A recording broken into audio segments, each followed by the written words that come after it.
Paglalakad si Jesus, nakita niya ang Po, magkapatid Santiago po,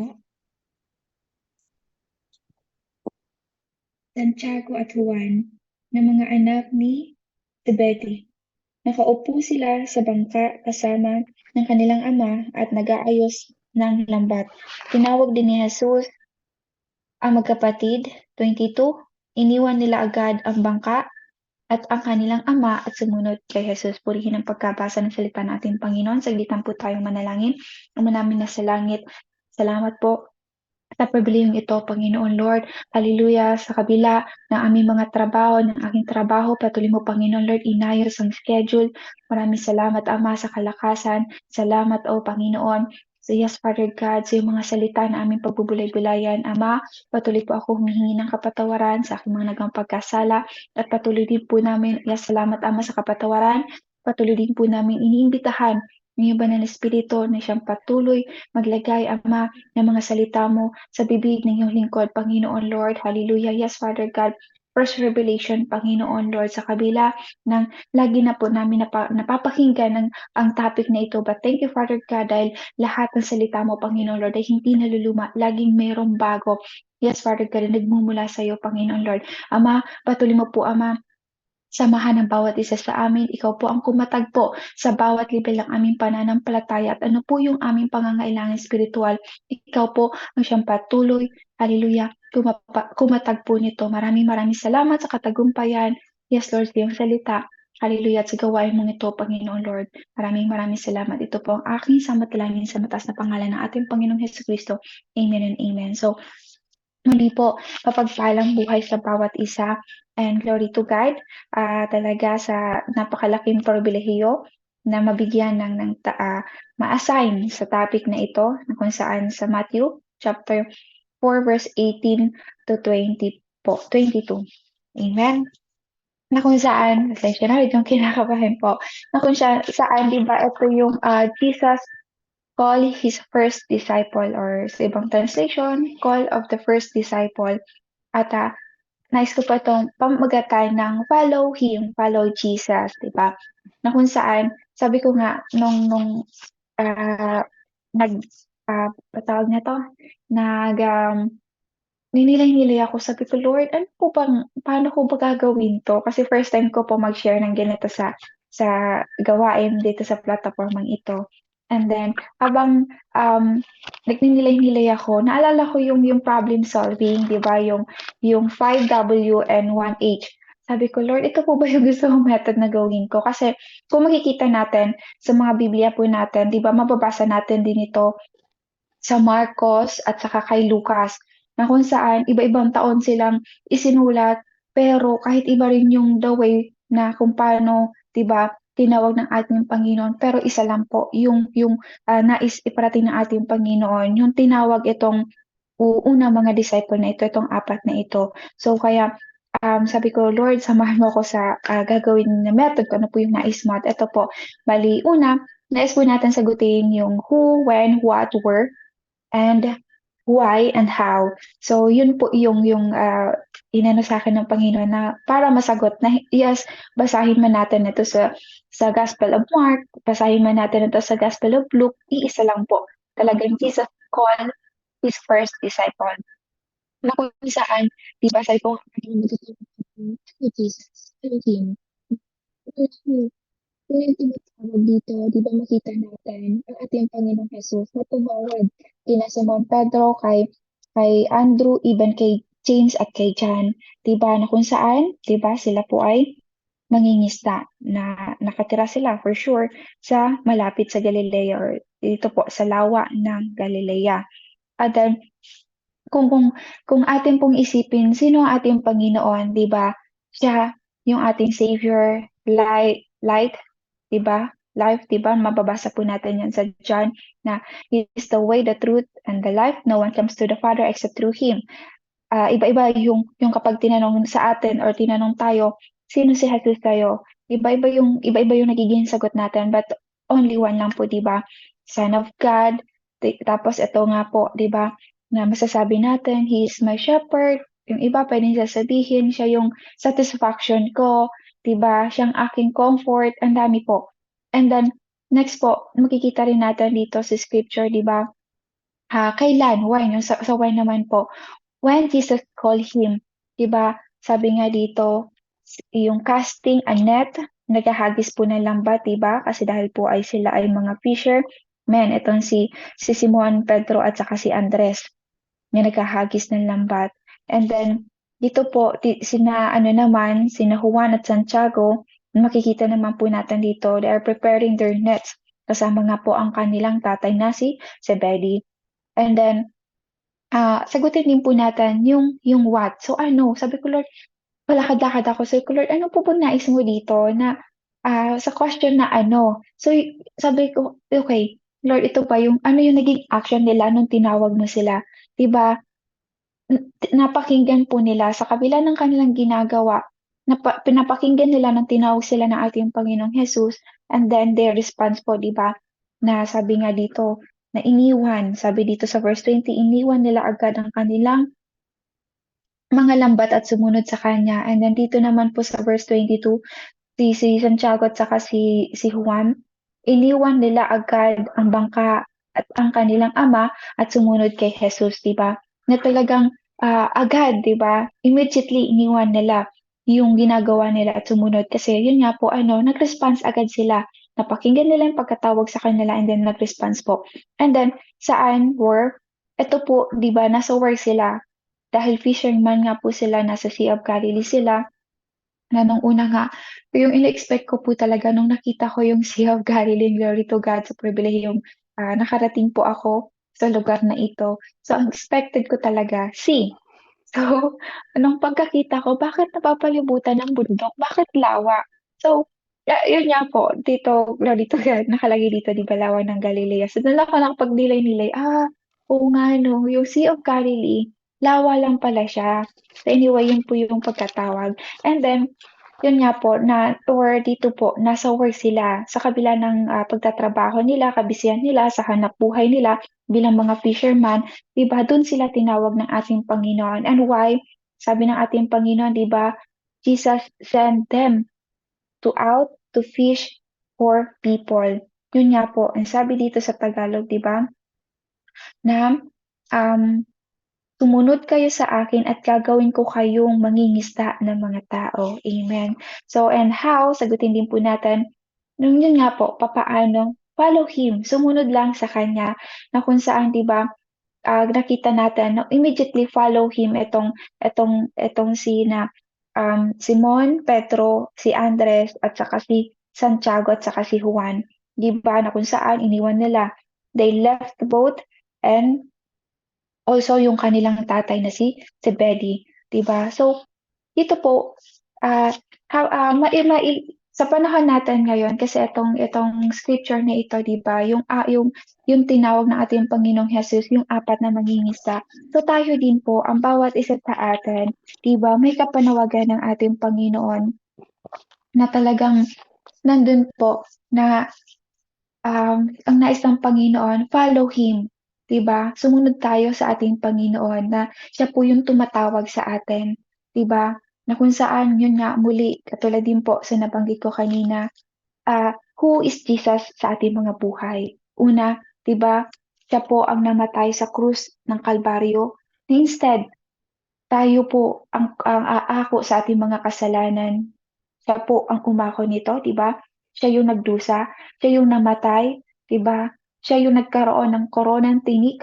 Kung makakakita po kayo sa video, glory to God, nakakita pa ako niyan habang naglalakad-lakad kami ng kapatid ko dito sa Old City, sa King David Tower. Talagang grabe po yung tinik, yung kung makita kayo ng bugambilyang tinik, higit pa doon na mahahaba siya.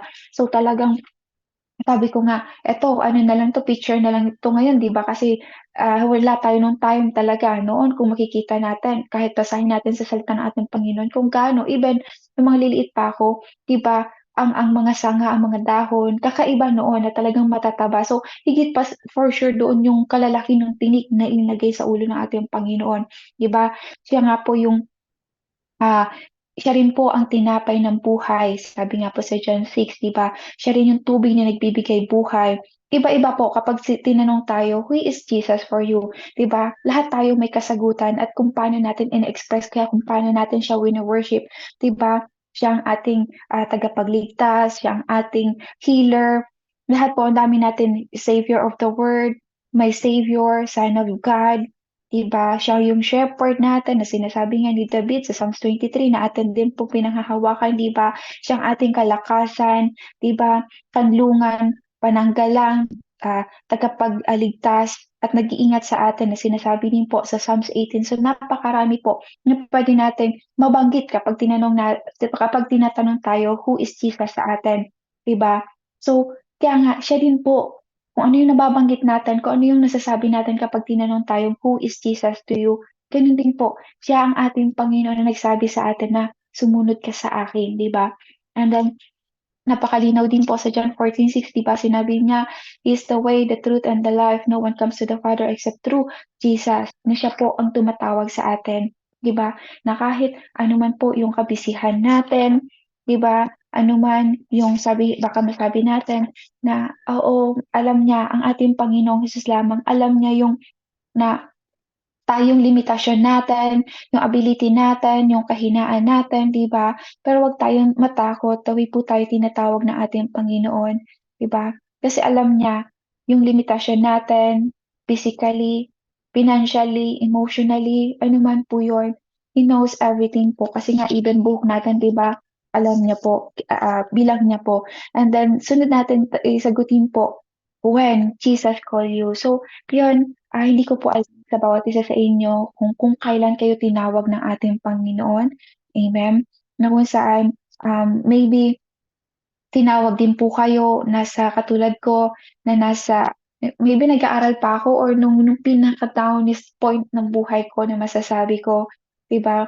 Kasi hindi ako talaga sure pero nung magte-30 ako doon po nag-umpisa talaga na masasabi kong nag-grow yung aking pananampalataya na kahit yes lumalaki po ako na Kristiyano, kasi kinakalakihan ko po yung mama ko, yung mga kapatid ko, talagang naglilingkod po sa ating Panginoon na nakikita ko po sila, mayroong mga youth camp, may mga, sinasalihan na kung ano-ano po at napapakinggan ko din po ang salita ng ating Panginoon sa family Bible study, sa bahay, yung devotional namin at bukod pa po yung may pumupunta pa sa bahay. So, iba-iba yung kung kailan tayo tinawag ng ating Panginoon. Yung iba talagang may suliranin pa, yung pinakahirap sa sitwasyon at doon tinawag ng ating Panginoon. But iba-iba man po yung excuse me. Kung kailan tayo tinawag ng ating Panginoon like kila Simon Pedro, kila Andrew at also kay John at James, 'di ba?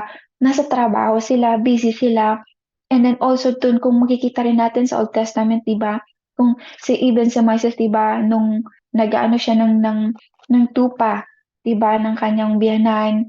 Also si David, nung time na yon, 'di ba, tinawag sila ng ating Panginoon. And also kay Eliseo kung kilala natin siya, 'di ba, sa Old Testament sa First King, 'di ba? The way siya nag-aararo, 'di ba, pinatawag siya ng ating Panginoon. Talagang iba-iba po yung when Jesus called us, 'di ba? But isa lang po ang tumawag sa atin na nais natin sundin sa ating mga buhay. And then what? So ano yung naging response natin? And I believe po, we say always yes kasi kaya nga po tayo nandirito, 'di ba? Dahil even sa pagjo-join natin sa ganitong plataporma, yung pagbubulay-bulay ng salita ng ating Panginoon, yung pagdadalo natin sa mga ganitong gawain na sabi nga 'di ba sa Hebreo, 'wag nating kakaligtaan yung mga ganitong pagtitipon, mga ganitong gawain, 'di ba, na magpapalakas, 'di ba, na ito po yung magiging tutulong sa atin para magpalakasan ng ating pananampalataya sa ganitong panahon. And then, yes po, na lahat tayo, glory to God, lahat po tayo nag-response. But, yun nga po, talagang mas lalo natin alamin kung ano ba talaga kalooban ng ating Panginoon, 'di ba? Na ano man kapag tayo tinatawag, mag-response kasi makikita natin dito kila Santiago, lahat itong 4 na disciple na nabanggit, 'di ba po? Agad nilang iniwan kung ano po yung ginagawa nila, even yung tatay nila, and then sumunod po sa ating Panginoon, 'di ba?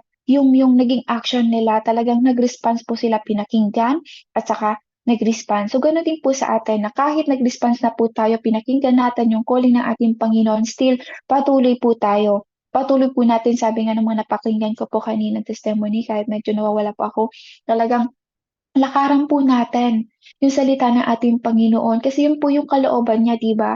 Yun po yung panawagan niya sa atin na like na sabi nga din po ng isang kapatiran, hindi ilalagay ng ating Panginoon ang kanyang mga command na alam niya na hindi natin makakaya, 'di ba? Kasi alam niya yung limitasyon natin, alam niya yung ability natin, alam niya yung kahinaan natin at hindi nga po isusulat sa salita ng ating Panginoon kung hindi natin ito kayang lakaran, katulong at sa gabay ng banal na Espiritu. Dahil we're so blessed po, nasa henerasyon po tayo na meron tayong kasama magpakailanman, 'di ba, yung Holy Spirit na nag-i-empower sa atin, nagtuturo sa atin sa lahat ng bagay, 'di ba?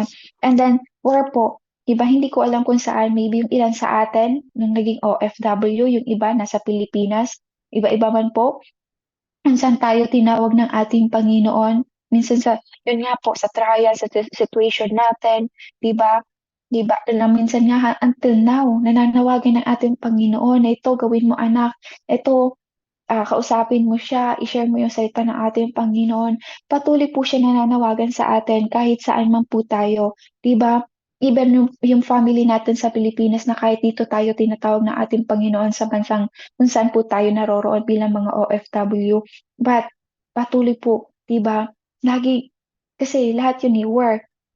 Katulad nga nito, nangingisda man sila, 'di ba?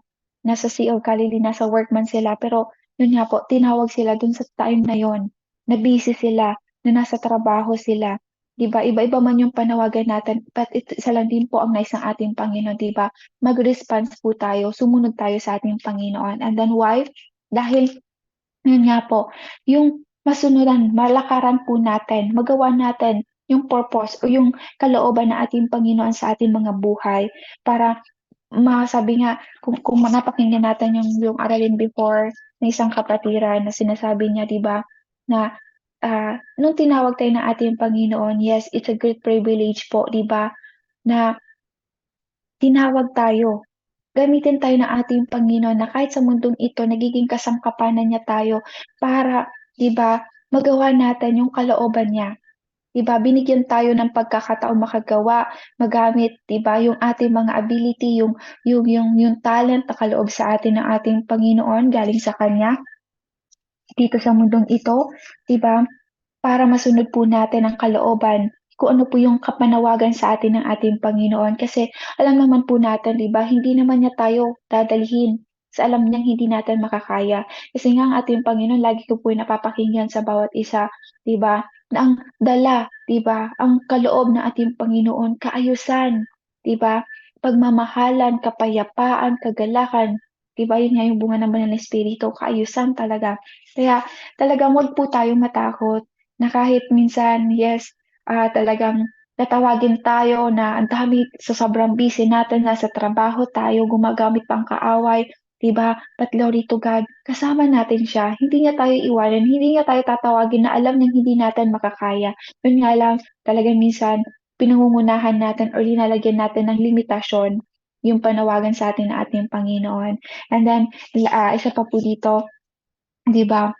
How, yun nga po, muli, follow Him, sumunod po tayo sa kanyang kalooban, sumunod tayo sa panawagan ng ating Panginoon na kung saan siya rin po yung magtuturo sa atin sa lahat ng bagay. Siya yung magbibigay direction, magli-lead sa atin, magga-guide sa atin. Kasi 'di ba, kung nabasa na po natin itong yung nangyari dito sa apat na disciple na ito, 'di ba?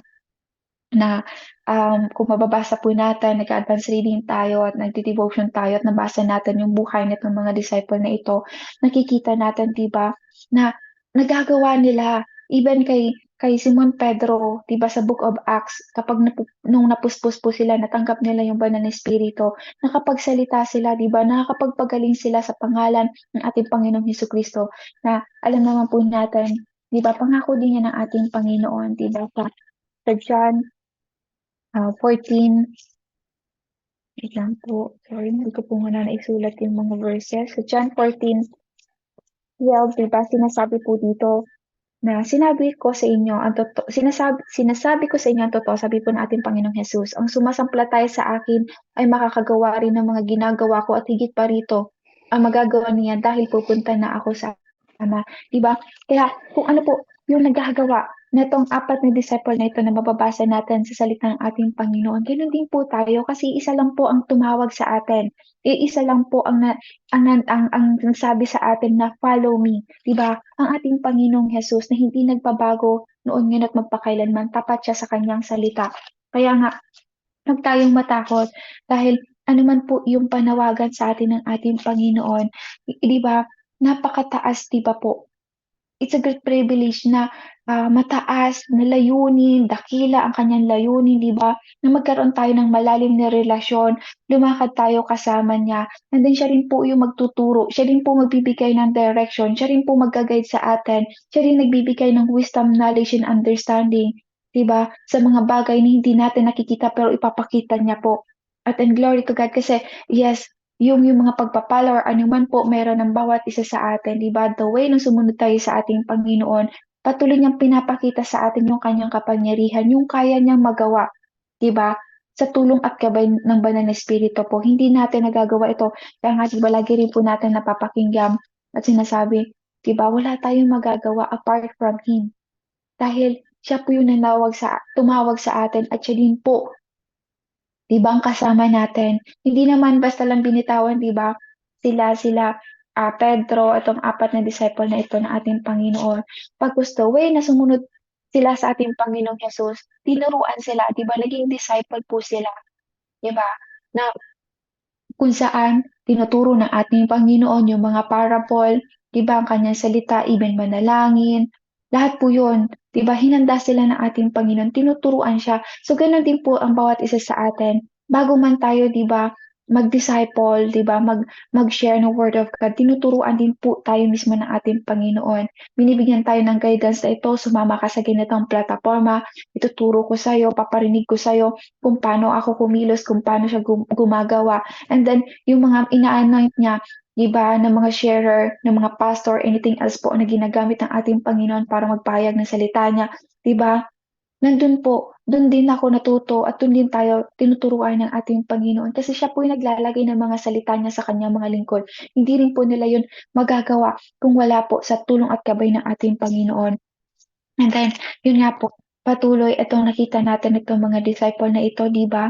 They follow Jesus every day, 'di ba? Lumakad sila lagi kasamang ating Panginoon. So gano'n din po sa atin, 'di ba? Hindi tinawag yung mga religious, yung matataas yung katungkulan, pagkus yung busy. Kasi alam ng ating Panginoon na ayaw niya ng tamad. Alam naman natin kahit tayo po, 'di ba? Ayaw natin ng tamad. Sorry for the word. 'Di ba, na kapag uutos tayo, mas gugustuhin natin, uutusan natin yung alam natin na kahit napapagod pero alam natin kikilos yun, alam natin masipag. So kaya nga glory to God, gaano man tayo ka-busy, gaano man tayo masasabi natin kasipag natin sa pagtatrabaho, still po glory to God kasi hindi tayo tamad at tayo po yung mga candidate para sa panawagan ng ating Panginoon na maglingkod sa kabila ng ating mga trabaho, sa kabila ng ating mga paglilinis, anuman pong trabaho na nais pa, sa kabila ng tinatawag tayo ng alaga natin. Glory to God. Kasi yung bibig natin pwede pang makapagsalita the way tayo nagtatrabaho, di ba? Kasi nandun po, patuloy tayo nagbibigay ng karunungan, patuloy naglalagay sa ating mga bibig ng ang ating Panginoon kung ano po yung nais niyang ihatid. And then isa pa po dito, 'di ba, na kung saan, ang nais ng ating Panginoon, 'di ba, yung magkaroon tayo ng relasyon, yung intimate, malalim na relationship sa ating Panginoon, magkaroon tayo ng commitment. Hindi lamang po na, yes, ito lang, nasa gawain na 'to dahil ako yung nakalagay sa schedule. No, every time, talaga everyday po lakaran natin, 'di ba? Lumakad tayo kasama ang ating Panginoon, hindi sa sarili nating lakas, sa sarili nating pamamaraan, kundi bagkus sa kalooban ng ating Panginoon, 'di ba? At, yun nga po, isa pa dito na hindi lamang kapag sinabi ka, for example, ni Sister Rose, Mariisip or ni Sister Beb or ni Sister Nix na ikaw ganito ganyan, no, 'di ba? Ginagawa natin ito para sa kapupurihan ng ating Panginoon kasi sumusunod tayo sa panawagan, 'di ba? Lumalakad tayo kasama ang ating Panginoon. na kung saan, yun nga po, nasa kabila na marami nating ginagawa, sa kabila ng mga busy natin, nagbibigay po tayo ng time sa ating Panginoon dahil siya ang sinusunod natin. Kasi siya din po ang nagbibigay kung ano man mayroon tayo, higit sa lahat yung buhay na mayroon tayo. So, hindi na lang po na, yun nga po, patuloy tayong tumugon. Kasi minsan, yes, kahit napapakinggan na nga natin, binabaliwala natin, 'di ba? Na alam ko nararanasan natin 'to na may pinapagawa ating Panginoon, minsan pinapangunahan tayo ng takot, 'di ba? Kasi nga talagang, "Sorry Lord kung gano'n man." But ito lagi tatandaan natin, ano man po yung panawagan ng ating Panginoon para i-share kasi yun nga po, mangisda na mga tao yung mag-share ng salita ng ating Panginoon. Ano man yung mga takot sa atin, hindi po tayo bibigyan, hindi tayo tatawagin ng ating Panginoon sa kung ano man po yung panawagan niya sa atin na alam natin hindi natin makakaya dahil alam ng ating Panginoon yung limitasyon natin, yung ability natin, yung weakness natin, 'di ba? Regarding man ito sa physical, financial, emotional o ano pa man aspeto ng ating mga buhay, alam niya po yun at alam niya yung kaya nating gawin dahil siya po, gawin tayo sumusunod, 'di ba? Siya din po yung nagtuturo, yun nga po nabanggit ko kanina, siya nagtuturo, siya nagli-lead, siya nagbibigay direction, siya nagga-guide, siya nagbibigay ng wisdom, knowledge, and understanding at lahat po, 'di ba, sa tulong at gabay ng Banal na Espiritu na siyang patuloy na nag-i-empower sa atin. So yun, patuloy po tayo mag-respond sa panawagan ng ating Panginoon dahil last verse ko pong i-share sa Lucas 9:23. Ito po nung time na, ah, um, yung unang nagsalita ang ating Panginoon tungkol sa kanyang kamatayan. So sabi po dito, wait lang po, search ko lang po sa Lucas 9:23. Pagkatapos sinabi niya sa kanilang lahat, ang sino mang gustong sumunod sa akin ay hindi dapat inuuna ang sarili at dapat ay handa siyang humarap kahit sa kamatayan alang-alang sa pagsunod niya sa akin araw-araw.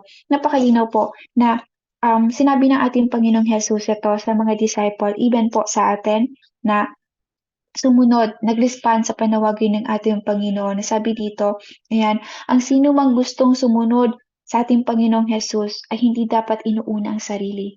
Dahil yun nga po, kapag inuna natin sarili natin, ang sarili natin ang sinusunod. Pagkos yun nga po, ang patuloy natin masunod ang kalooban ng ating Panginoon. At sabi dito, at dapat ay handa siyang humarap kahit sa kamatayan alang-alang sa pagsunod niya sa akin araw-araw. Dahil makikita rin po natin, di ba, sa mga disciples, lahat mababasa natin yung lingkod ng ating Panginoon. Yung tunay po tunay na nakipag-isa sa ating Panginoon, 'di ba? Na itong mga disciple, except po kay kay Judas na nagkanulo. And then even kila Pablo at saka iba pa po na mababasa natin sa salita ng ating Panginoon. 'Di ba kahit si Pablo araw-araw kung makikita natin binubugbog na si Pablo na akala ng mga tao talagang wala na, 'di ba, patay na. Pero sinasabi na rin ng Banal na Espiritu na kapag pumunta ka dun ikukulong ka, uusigin ka. Pero handa si Pablo, ganun din ba tayo mga kapatid? Na kahit yes, makakarinig tayo ng hindi maganda, yung makaka-encounter ka sa mga anak ng alaga natin, pamilya natin na parang ano yun, yung naiinis sila kasi nagkulong tayo sa CR kasi nag-pray tayo. Glory to God. Kasi patuloy natin mapangiti ang ating Panginoon sa ating pagsunod dahil yun nga po, hindi naman tayo dito permanent sa mundong ito. Ang final destination natin, di ba? Sa kaharian ng ating Panginoon. Yung, di ba, excited lahat tayo na sasabihin, well done, my faithful servant. At isa pa po, last na talaga, na, kung mababasa rin po natin sa John, 'di ba, sa John yung ang tagasunod na minamahal ni Jesus. 'Di ba, maalala natin dito si Simon Pedro na nung time na ito kasi 'di ba, na nag-uusap sila ng ating Panginoon, na tinanong nga siya kung mahal mo ba, kung mahal mo ba ako, 'di ba, gano'n. And then dito po sa verse 20 down, bibilisan ko na lang po. Sabi dito, nang lumingon si Pedro, nakita niya sumunod sa kanila ang tagasunod na minamahal ni Jesus. Siya ang tagasunod na nakasandal kay Jesus nang naghahapunan sila at siya ang nagtanong kay Jesus kung sino ang magta-traitor sa kanya. 21, sa ano po ito John 21. Nang makita siya ni Pedro, nagtanong siya, Panginoon, paano naman po siya? Verse 22, sumagot si Jesus, kung gusto ko siyang mabuhay hanggang sa pagbalik ko, ano naman sa iyo? Sumunod ka lang sa akin. Amen. So, muli, 'di ba, nung tinawag ito sina Pedro, at itong apat na disciple na ito, 'di ba, tinawag sila ng ating Panginoon, "Sumunod kayo sa akin." And then nung, ito po yung namatay ng ating Panginoong Hesus, 'di ba, nakikita pa kasi po nila that time. Ano sabi ng ating Panginoon nung tinatanong kasi sabi ni Pedro, "Paano naman si John the Beloved?" Ano sabi ng ating Panginoon, "Ano naman sa'yo?" 'Di ba? Ano naman, saan ba 'yun? Sorry. Kung gusto ko siyang mabuhay hanggang sa pagbalik ko, ano naman sa iyo? Ano sabi pa natin Panginoon, sumunod ka lang sa akin. So, gano'n din po tayo mga kapatid. Ano man yung sitwasyon natin, huwag tayong titingin sa kung kanino pa man.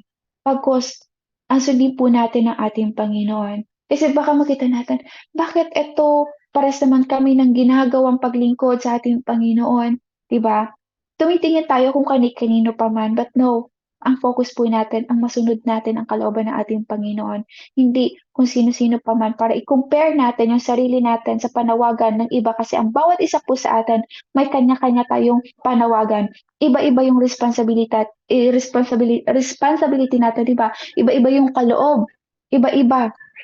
'Di ba, yung sitwasyon natin, iba-iba yung lugar, sitwasyon, kung kailan tayo tinawag ng ating Panginoon, but iisa lang po ang ating pinaglilingkuran, 'di ba? Sa body of Christ, 'di ba, bilang isang katawan din, hindi kayang gawin ng kanan ng kanang kamay ang kaliwa niyang kamay, 'di ba? May iba-iba po. Merong magaling magsulat dito sa kanan, meron namang magandang magsulat sa left side. So iba-iba po tayo.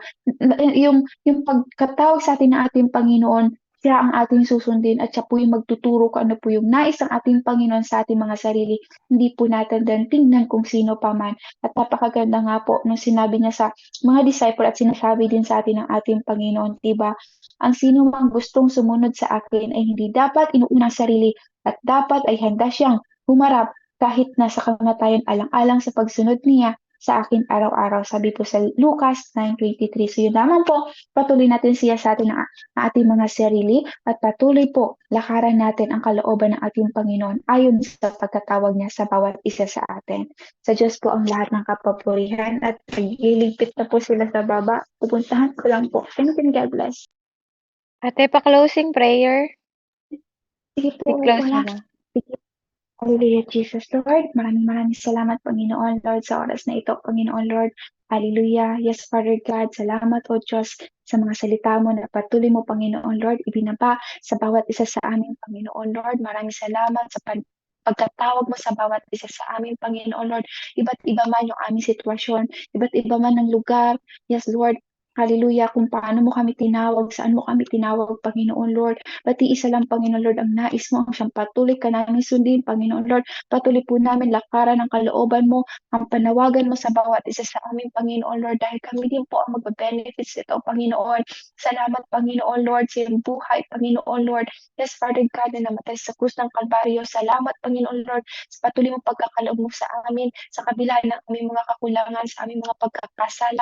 Patuloy mo kami binibigyan, Ama, ng pribilehiyo, Panginoon Lord. Hallelujah, na siyang patuloy ka namin sundin, Panginoon Lord. Mapapurihan sa aming mga buhay, Panginoon Lord. Salamat, Ama, sa kabila ng aming mga kahinaan, kakulangan. Yes, Father God, ang iyong biyaya, ang iyong grasya, Panginoon Lord, ay higit pa, Panginoon Lord, sa aming mga buhay. Thank you, Lord. Hallelujah. Yes, Lord. Ikaw siyang patuloy, Ama, namin susundin, Panginoon Lord. Patuloy mo, Lord, kami, Lord, magpakilala ka sa bawat isa sa amin, Panginoon Lord. Yes, Father God, at patuloy mo pong katagpuin ang bawat desire ng bawat isa, Panginoon Lord. At patuloy mo po kami, Ama, bigyan ng banal na takot, yes, Lord, pagkalooban, humility heart, Panginoon Lord, obedient heart, Panginoon Lord. Yes, Lord, at teachable heart, Panginoon Lord, sa anuman, Panginoon Lord, yung aming daranasin, aming Lord, nalalakaran. Yes, Lord, ay kasama ka namin dahil tunay nga po, sabi mo rin po sa iyong salita, dumaan man kami sa ilog, hindi kami malulunod. Dumaan man kami sa apoy, hindi kami masusunog dahil kasama ka namin, Panginoon Lord. Maraming salamat sa iyo po, ang kapapurihan, kadakilaan, sa pangalan ng ating Panginoong Hesus Kristo. Amen and amen po.